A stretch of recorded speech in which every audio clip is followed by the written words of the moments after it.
Halo, selamat datang kembali di channel kami. Hari ini, kita akan melanjutkan kisah yang mungkin terjadi di dalam kehidupan kita. Langsung saja kita dengarkan cerita ini di sebuah sudut kota yang ramai. Di antara tumpukan cucian yang menggunung, hiduplah seorang anak bernama Joko. Ibunya, Sulastri, adalah seorang tukang cuci yang tak kenal lelah. Setiap hari, tangannya yang mulai keriput bekerja keras, mengucak dan membilas pakaian demi sesuap nasi dan biaya sekolah Joko.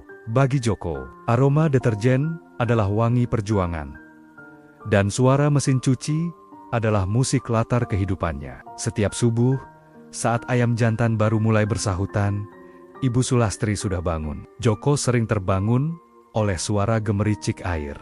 Ia akan mengintip dari kamarnya yang sempit, melihat punggung ibunya yang membungkuk di atas bak cuci. Hatinya terasa pedih, namun juga penuh dengan tekad. Ibu, suatu saat nanti, tanganmu tidak akan lagi kasar karena sabun, bisiknya pada diri sendiri. Di sekolah, Joko adalah murid yang rajin, meski terkadang diejek mantemonia karena bau sabun yang samar-samar menempel di bajunya.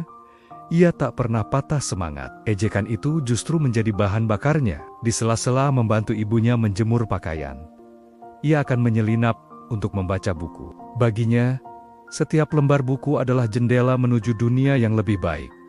Dunia di mana ibunya bisa beristirahat dengan tenang. Joko punya sebuah celengan bambu yang ia sembunyikan di bawah tempat tidurnya. Setiap kali ibunya memberinya uang jajan sisa, ia akan memasukkannya ke sana. Bukan untuk membeli mainan, tapi untuk modal masa depan, katanya. Ia sering duduk di depan tumpukan pakaian bersih yang wangi, membayangkan dirinya di masa depan, bukan lagi mencium aroma deterjen, tapi aroma kesuksesan. Joko, sini bantu ibu lipat baju, panggil Ibu Sulastri suatu sore. Joko segera berlari menghampiri. Sambil melipat kemeja milik entah siapa, ia berkata, "Bu, nanti kalau Joko sudah besar dan sukses, Joko akan belikan ibu mesin cuci dan pengering paling canggih. Ibu tinggal pencet tombol saja."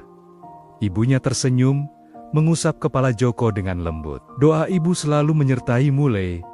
Yang penting kamu jadi anak baik dan rajin belajar."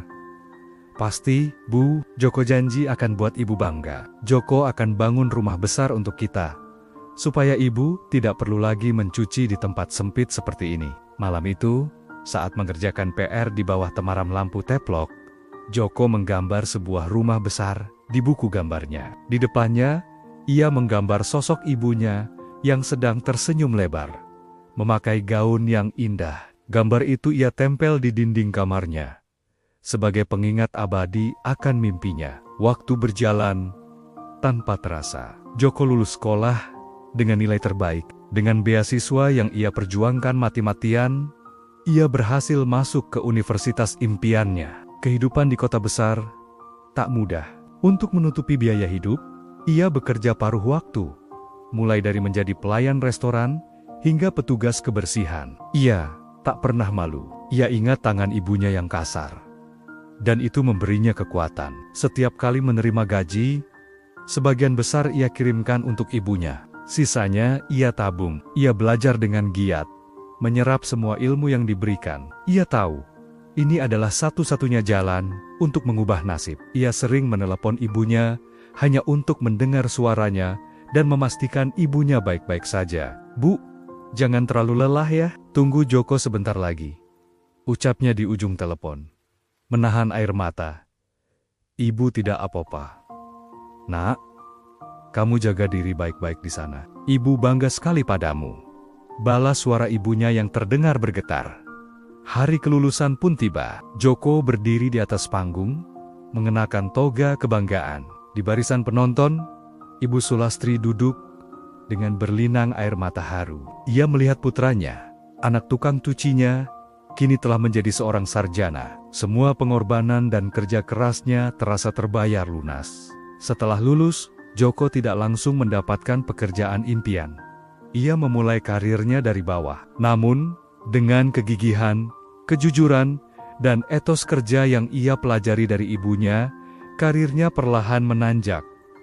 Ia tak pernah lupa daratan. Ia tetap Joko yang sederhana, yang ingat betul aroma deterjen, dan pengorbanan ibunya. 5 tahun kemudian, di sebuah perumahan yang asri, berdiri sebuah rumah yang indah, persis seperti yang pernah Joko gambar di buku masa kecilnya. Di halaman depan, seorang wanita paruh baya duduk di kursi goyang, tersenyum bahagia sambil menyeruput teh hangat. Itulah Ibu Sulastri. Tangannya kini halus, tak lagi kasar karena sabun cuci. Joko keluar dari rumah, menghampiri ibunya. Ia berjongkok di samping kursi goyang itu. "Bu, bagaimana? Ibu suka rumahnya?" tanya Joko lembut. Ibu Sulastri mengangguk. Air mata kebahagiaan mengalir di pipinya. "Lebih dari suka, Nak. Ini seperti mimpi." "Ini bukan mimpi, Bu. Ini adalah janji Joko dulu, janji seorang anak tukang cuci," kata Joko sambil menggenggam tangan ibunya. Di dalam rumah, di ruang keluarga yang luas, tergantung sebuah foto besar. Foto Joko saat wisuda memeluk erat ibunya. Di bawahnya, terbingkai rapi sebuah gambar usang gambar rumah impian yang dulu ia buat di bawah temaram lampu teplok. Kisah Joko adalah bukti bahwa tidak ada mimpi yang terlalu tinggi bagi mereka yang mau bekerja keras dan berbakti pada orang tua. Dari aroma deterjen di sebuah kontrakan sempit, hingga aroma kebahagiaan di sebuah rumah impian. Semua berawal dari sebuah tekad dan cinta yang tulus.